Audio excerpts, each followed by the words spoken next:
Hello दोस्तों, welcome back to my channel सफलता का रास्ता।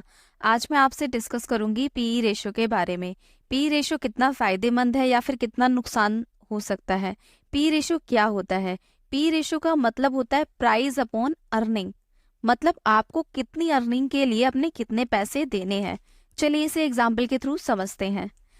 अब हम एग्जाम्पल के थ्रू समझते हैं। यहाँ पर मैंने earning share price company x और कंपनी वाई की मेंशन की है। कंपनी एक्स की जो अर्निंग है वो 100 रुपीज की है, तो उसका शेयर प्राइस 1000 रुपीज का है। कंपनी वाई की अर्निंग 100 रुपीज है, तो उसका शेयर प्राइस 2000 का है। अब आपको लगेगा कि 100 रुपए की अर्निंग करने के लिए एक शेयर में मेरे को 1000 रुपए लगाने पड़ रहे हैं और एक शेयर में मुझे 2000 रुपए लगाने पड़ रहे हैं, तो कंपनी एक्स तो ज्यादा बेटर है, राइट।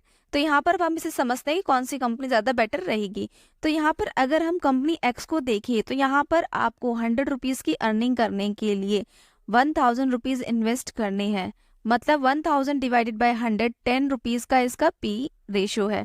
वही अगर हम कंपनी वाई की बात करें, यहाँ पर आपको 100 रुपीज की अर्निंग के लिए 2000 रुपीज इन्वेस्ट करने हैं। मतलब 2000 डिवाइड बाय 100 20 रुपीज का इसका पी रेशो है।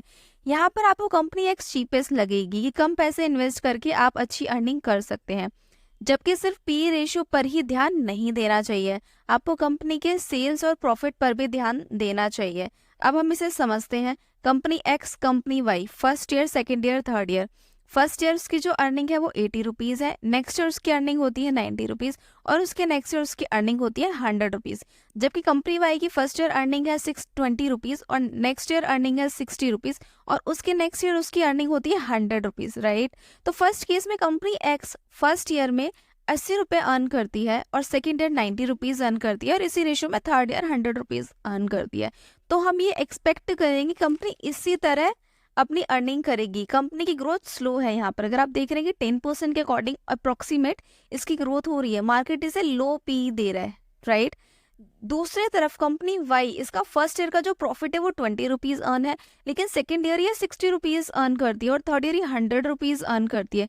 तो यहाँ पर कंपनी की अगर आप ग्रोथ देखते हैं तो काफी फास्ट तरीके से हो रही है, कंपनी अपना प्रॉफिट काफी फास्ट तरीके से बढ़ा रही है, तो मार्केट इसे हाई पी देगा। बट कुछ टाइम के बाद इसका पी जिस पर आपने बाय किया है वो कम हो जाएगा। ये कंपनी अपना प्रॉफिट तेजी से बढ़ा रही है, तो आने वाले टाइम में इसका पी कम हो जाएगा। इससे भी हम एक एग्जाम्पल के थ्रू समझते हैं।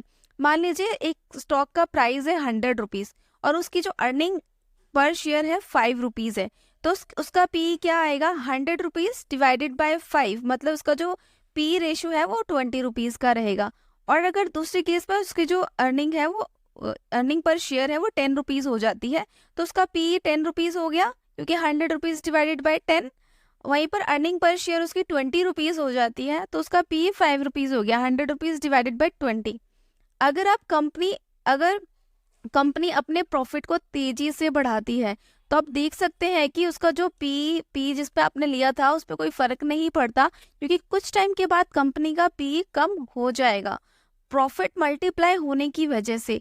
देखिए, जब भी आपको इन्वेस्ट करना है तो आप पी रेशो के साथ साथ कंपनी का प्रॉफिट कितनी तेजी से इंक्रीज हो रहा है ये भी देखें, जो कि मैंने 3 एग्जाम्पल के थ्रू आपको समझाया है, और उसके बाद ही अपने पैसों को इन्वेस्ट करें। अगर आपको वीडियो अच्छी लगी हो तो आप वीडियो को लाइक और शेयर कर सकते हैं, और अगर आपको फाइनेंस से रिलेटेड वीडियो अच्छी लगती है तो आप इस चैनल को सब्सक्राइब भी कर सकते हैं। एंड में थैंक्स फॉर वॉचिंग।